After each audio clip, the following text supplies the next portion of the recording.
Record low ulit ang palitan ng piso kontra dolyar.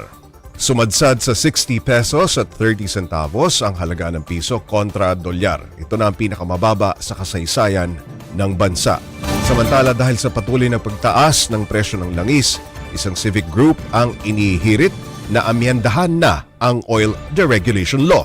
Para bigyan ng mukha ang balita, Mobile Journal Amy Atienza. Kinumpirma ni Senate President Tito Soto na wala pang transmittal mula sa Kamara ang panukalang batas na magbibigay ng emergency powers sa Pangulo para bawasan o suspendihin ang excise taxes. Para sa dating mambabatas na si Erin Tañada, hindi na dapat ipinagpabukas ang batas tulad nito. If the President is really serious in wanting to help, dapat immediate, no? Dapat hindi na kailangan paabutin pa ng 120 pesos ang diesel or paabutin ng $125 per barrel ang cost ng oil. Dapat immediate na.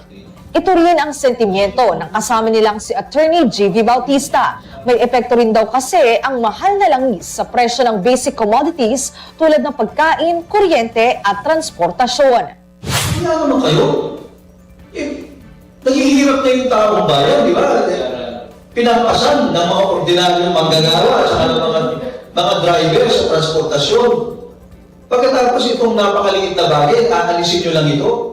Mungkahi naman ni Luke Espiritu, hindi dapat maging pansamantala ang mga desisyon na ginagawa ng pamahalaan. Wala raw kasing kasiguraduhan kung kailan matatapos ang tensyon sa Middle East. Kaya aniya, maghanap dapat ng ibang solusyon ng gobyerno bukod sa suspensyon ng excise tax at pagpapatupad ng 4-day work week.